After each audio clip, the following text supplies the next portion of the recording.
tere, kaunis kuulaja, sa kuulad Chandaa kanaldust. On püha õnnistus, kui kaugest põhjatagusest kerkib üles vihaemotsioon.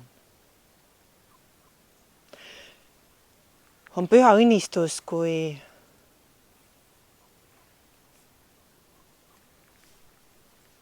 viha kerkib nii kõrgele,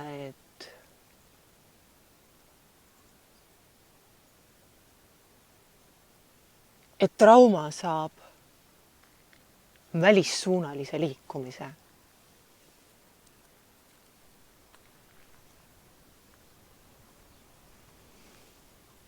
Trauma hetkel hing ehmub ja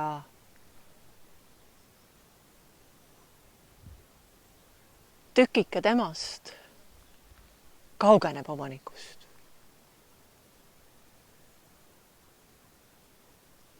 Ta surub valusa juhtumi sahtli põhja ja jätab meelde vajalikkuse traumat hoida ja aeg-ajalt taas lükata sahtli tagumisse põhja.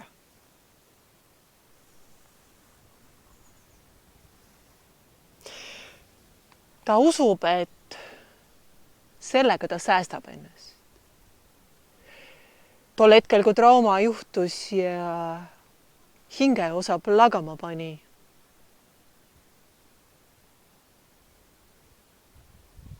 siis jäi keha ju ellu.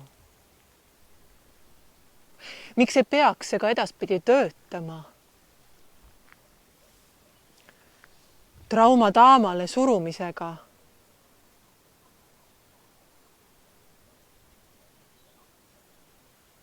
enda kestmist pikendama.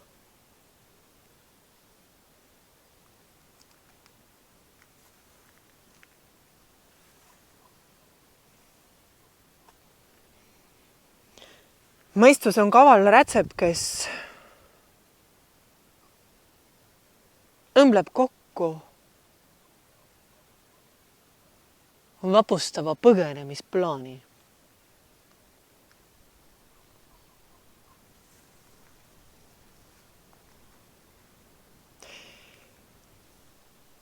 Ta suudab niivõrd ehedalt veenda keha omanikku,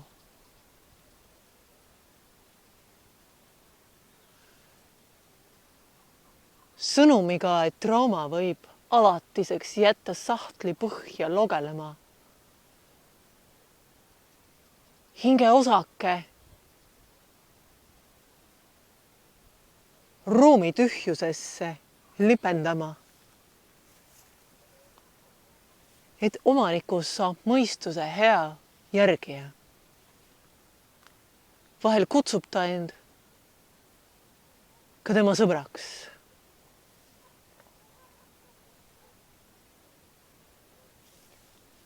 Mõistus ei ole mitte kellegiga ja mitte kellegi sõber.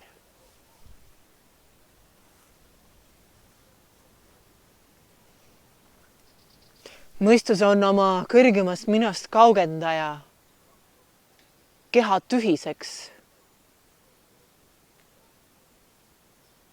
sõimaja. Elemendid, mis lubavad hingel maa peal kogemust korjata.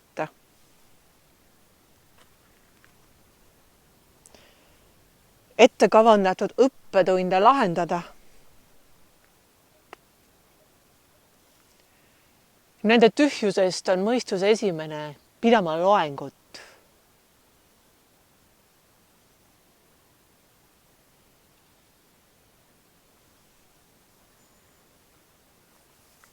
Ja tõrima keha omanikku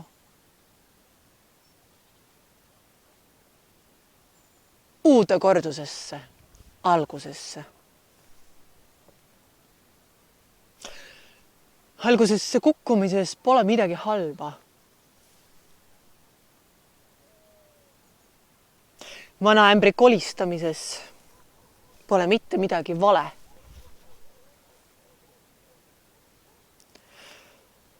Sama reha tallumises Pole mitte midagi ebaõiglast. See on puhas otsuse tagajärg, mis ühel hetkel võib keha omanikku ära käsitada.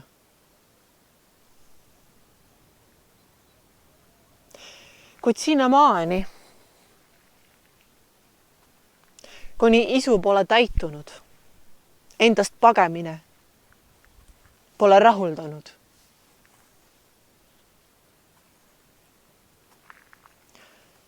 Katkiste hingeosade eiramine pole selgust toonud.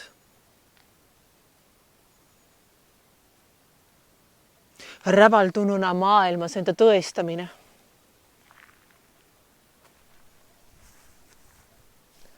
piisavustunnet jaganud.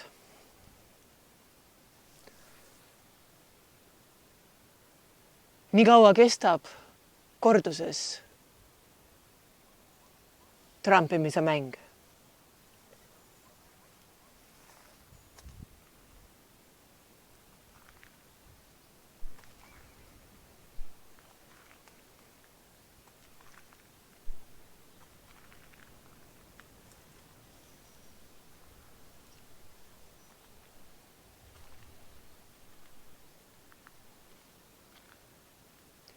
Inimese keha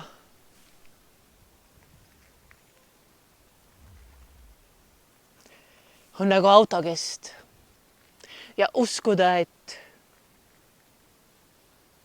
tolle kesteta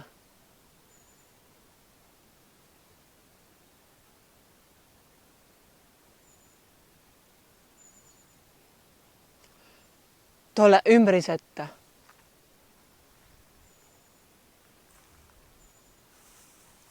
on võimalik liikuda punktist A punkti B.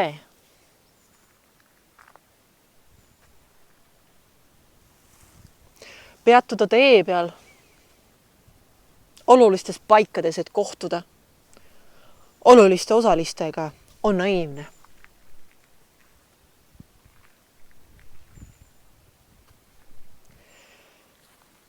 Neli ratast või kolm ratast tema sidujata sõidaksid kõik erinevasse suunda. Nii lappab inimene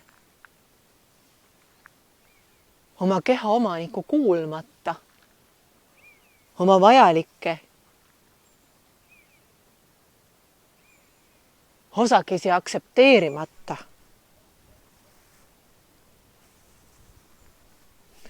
Edasi-tagasi nagu mõni nõutu mõtleja.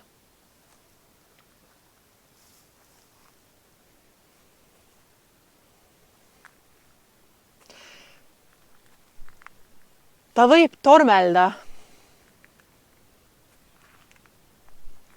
igasse ilmakaarde. Võib olla pika maa, käia maha temale õiges suunas, kooskõlas tema kõrgema mina suunas. Kuid olles sõltuv oma mõistusest, laseb ta taas mõne aja möödudes mõistuse ratsaniku rolli ja kihutab 180 kraadi vastupidises suunas, otsima toda vana ämbrit, mille kolin oli saanud nõnda tuttavaks. Millegi pärast ununeb tal tee peal ära ämbri kolistamise valu. Selmet tõstab ta ülesse toda valu, miks hakkas kunagi ämbrit kolistama ja tolle valu eiramiseks, selle valu, mille pärast kunagi ämbrit kolistama hakati, mille pärast tsüklisse kinni jäädi, mille pärast hingeosad kehast eraldusid. Selle varjamiseks on ta valmis mängima mängu, kus ta jookseb suunatult edasi-tagasi. Jah, kahel käel näitab ta kõrvalistele, et aga ma ju liikusin õiges suunas, vaadake mu tulemust ja palun nüüd kiitke mind. Ma tegin ju midagi õigesti.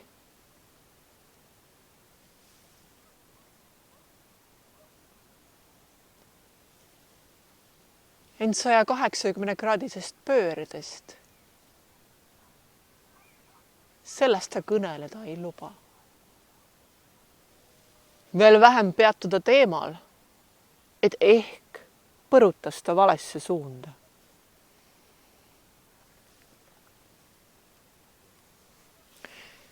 Kui mu mõistus ütles, siis järelikult nii see on. Tema teab.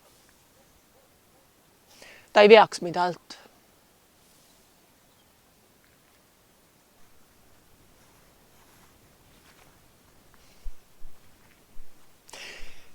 Tal on lai mineviku kogemus ja ta oskab mulle anda täpselt seda nõu, mida ma vajan. Kes vajab? Ämbrikolistaja. Ämbrikolistaja kindlasti vajab mõistuse nõu, sest mõistus oskab täpselt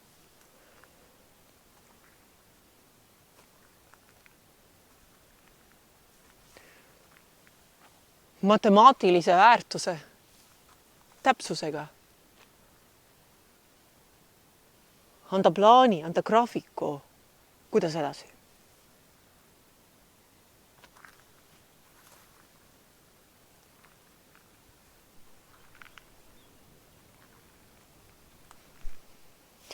Kuidas edasi nii, et nad kolisevad ämbrid, kõik kätte kaasa mahuvad. Ent mis kasu on õppetunnist, mis jääb alatiseks lahendamata?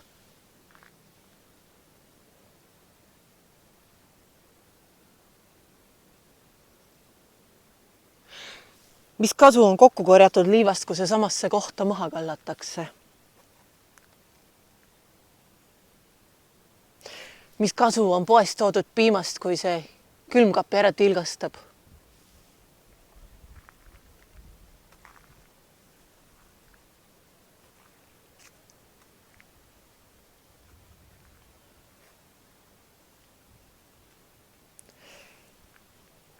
Mis kasu on algusest, kui tulemata jääb lõpulugu? Mõistuse surm.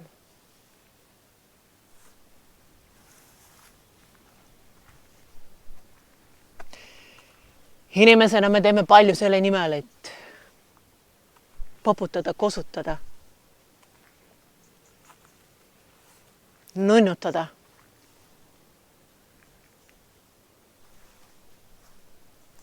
Siluda, julgustada oma mõistust. Tada, kes on meie jala ettepanija. Endale aru saamatuna ühe käega me anname endale ja teisega võtame. Ühte oma kätest kiidame, teist laidame. Peavalu kerkimisel surume pilliga alla tuike. Südame iiveldusel kugistame alla. Südame hõike. Me oleme nii kaua harjunud töötama iseendale vastu.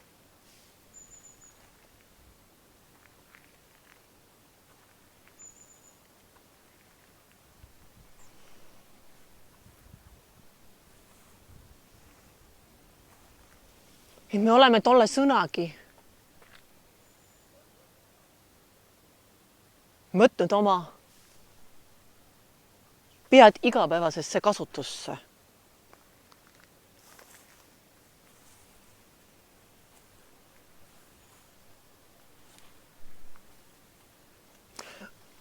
Ajades teda segamini tähendusega omaks võtma. Kuid mõistusele meeldib trikitada, talle meeldib keerutada ja talle meeldib oma kõrgemast minast keha omaniku kaugendada.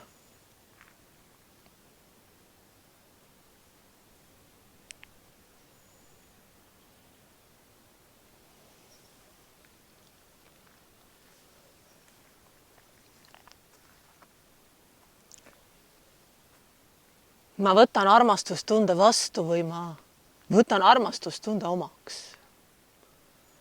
Vastu. Vastuolu, vastu rääkimine, vastu kõla. vastu seina. Vastu seina jooksmine. Mitu korda tuleb täiskiirusel, kiirenduse lisamisel joosta vastu seina ennem kui isu täitub.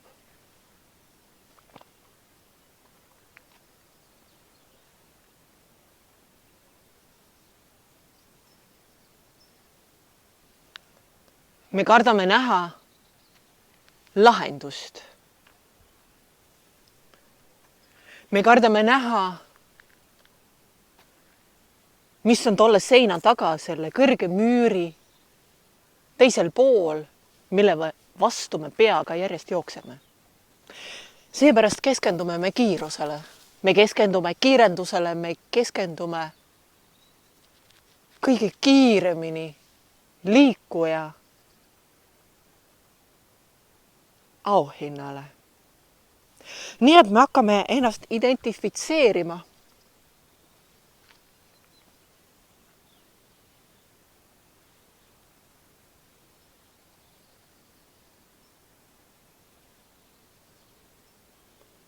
Kellegina,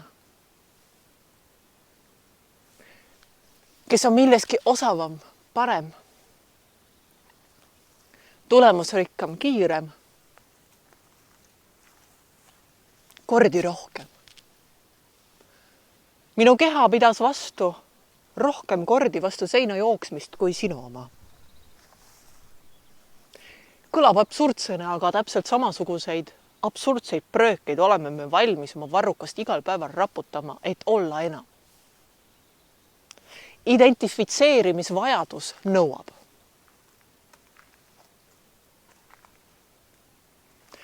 Nii kaua, kui me ajame taga identiteeti, võime me ainult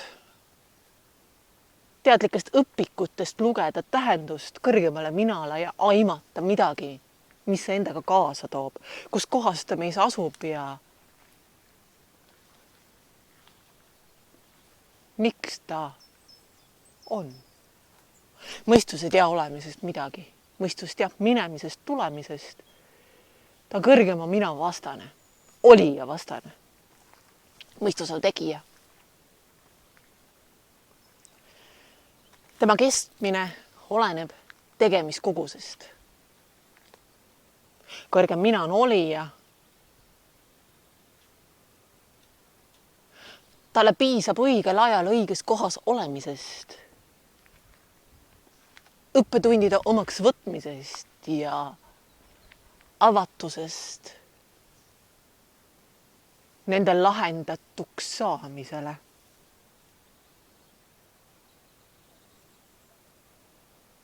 Jah, ta on osaline, aga ta ei prööka tiitli küljes mina.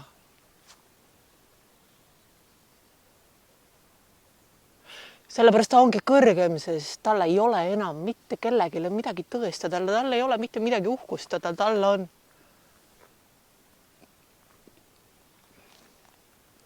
lahendust seedida. Tal on lahendamist mäluda ja tal on oluline.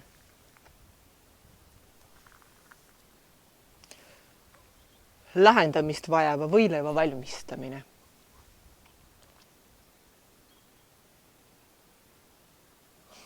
Ta ei eita seda võileiba, ta ei suru seda sahtli põhja tagumisse nurka. Ta ei tee nägu, et seda ei ole. Ta ei lasku tasandile, kus ta ütleb, et mulle pole seda üldsegi vaja.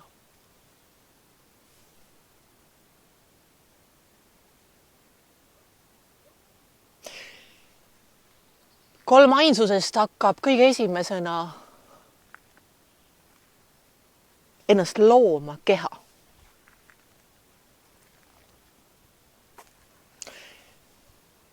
Ema üsas seemnest moodustub loode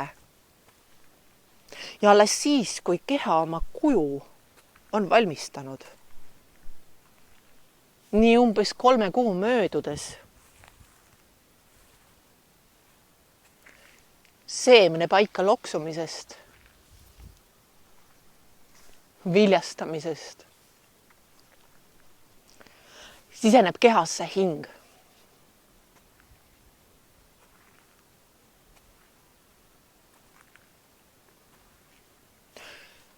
Kui keha on piisavalt tugev ja jaksab hinge kanda, alles siis ta siseneb.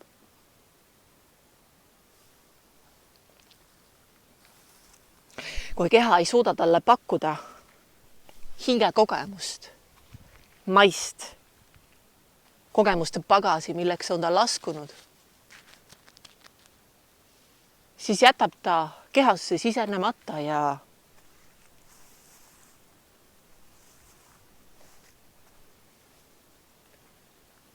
kolmainsusest koosnev eluvorm jääb sündimata, loomata.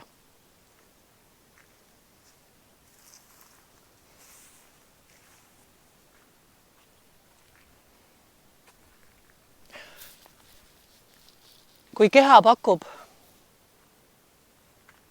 piisavat jaksu, siis hing siseneb ja kahekesi küpsevad nad edasi.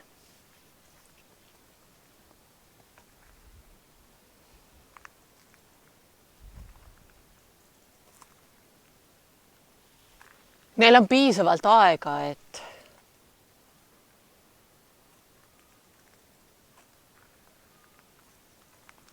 oma keskis kohaneda ja luua tugev side. Sest neid mõlemat, nende koostöös ootab neid ees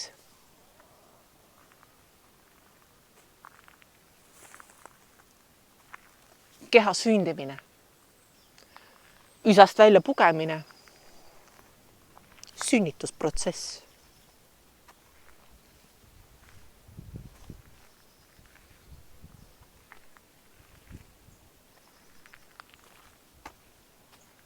Universaalsest vaatenurgast, turvalisest keskkonnast välja suremine, inimruumi minemine.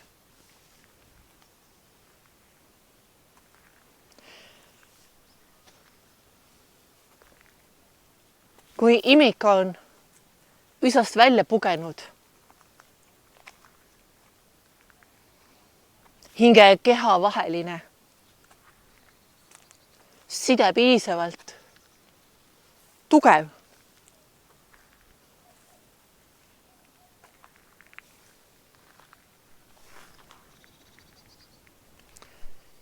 liitub kahe elemendiga kolmas, vaim.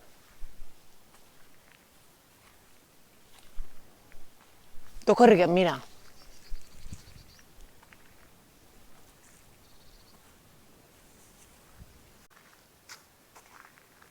Oma isekuse teekonnal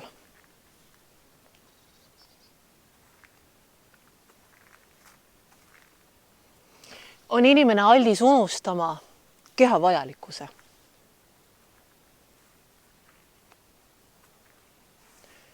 Ta ei taha olla midagi madalat, ta ei taha olla midagi räpast, ta ei taha olla midagi, mida saab rüvetada. Keha. Kuid ainukene, kes saab keha rüvetada, seda madalatesse väärtustesse suruda, on mina ise. Kaasa pakitud ego, 4. ratas.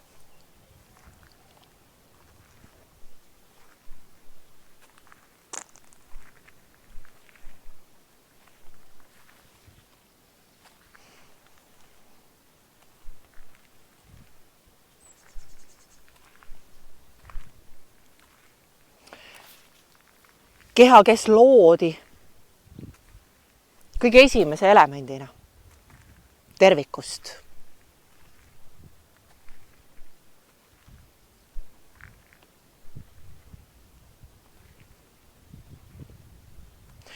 Maisesse mängu sisenemiseks loodavast tervikust tundub ühel hetkel tülgastav. Kui läbi elude teda on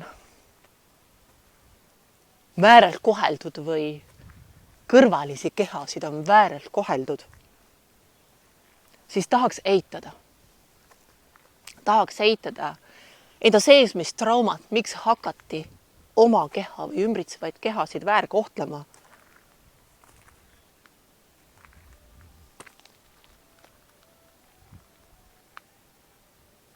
Veel enam tahetakse eirata nutvaid hingeosasid, maha müüdud või varastatud hingeosasid, mis kiledal häälel kriiskavad kauges tühjuses. Too ei ole tühjus, kuhu vaim soovib oma tiibu sirutada, et saaks taeva laotuses vabana lennata. See on tühjus. See on musta augu tühjus.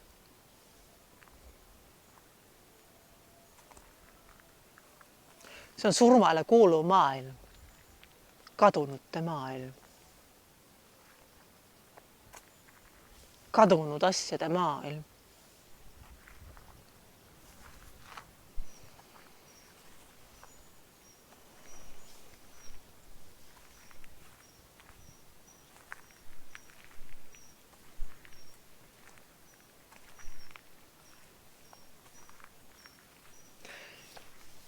Kui me jätame autosse kütuse panemata ja õli lisamata, muidki tarvikuid paigaldamata, siis sõit katkeb või muutub ebamugavaks. Sama kehaga. Kui me kehal õiget kütust ei paku, tema osade eest ei hoolitse,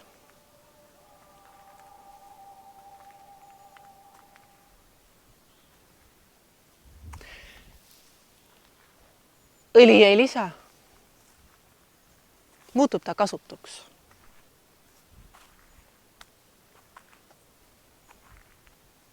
Kasutu keha korjab surm üles.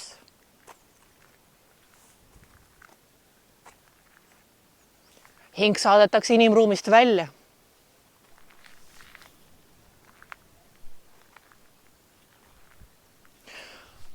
Omamoodi kutsutakse teda maa peale tagasi. Kahe jalaga maa peale tulema. Nendest illusoorsetest, unistavatest kõrgustest naasma. Talle tehakse vahekokkuvõtte.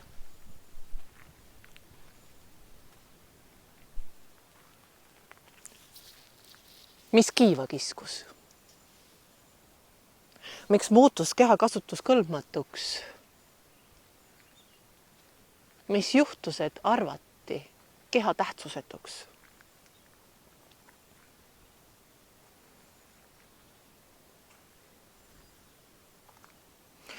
Kuidas mõtleb inimene hingekogemust elada, kui ta on kehatu? Kuidas mõtleb inimene inimmängus osaleda, kui ta on kehatu?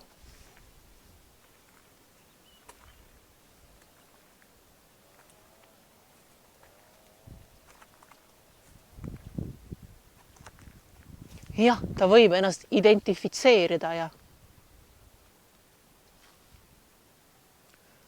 kõrgema mina vääriliseks pidada, aga kõrgema minani kasvatakse. Läbi kehalise kogemuse. Tehtud tegude tunnistamise, aksepteerimise. Tagajärgede omaks võtmise.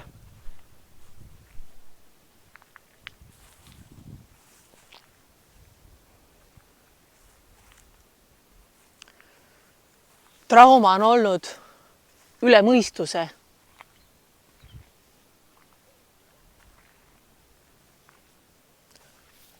Suur kehaline kogemus, millega mõistus pole toime tulnud.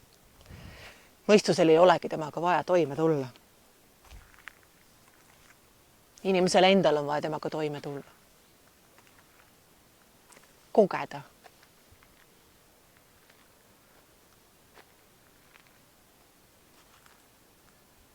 Kogeda läbi traumapõhine hetk.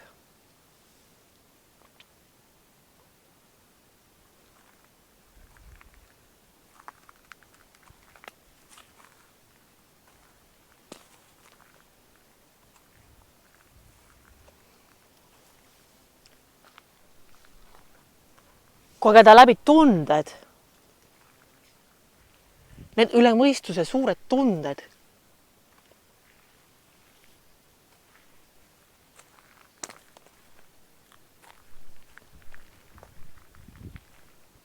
Mis trauma tekkimisel plahvatasid. Õigemini, mille plahvatus tekitas trauma. Paisu tagant sai vesi liikuma. Midagi oli kogutud nii kaua, midagi oli nii kaua edasi lükatud. Midagi oli nii kaua eitatud. Seina, müüri, tammi. Kõrgemale venitatud. Nüüd pidi käima pauk. Ja kõik need emotsioonid, need tunded, mida oli lükatud, võib-olla elusid kõrvale. Et ei peaks kogema süüd, et ei peaks vastutama, et ei peaks võtma omaks tehtud tegusid. Küll nüüd piisaks kas või ükshaaval kõikide nende tunnete läbi kogemisest. Nende läbi maitsmisest, nendele otsa vaatamisest, nende omaks võtmisest. Sest kehaline kogemus loob hingelise kogemuse.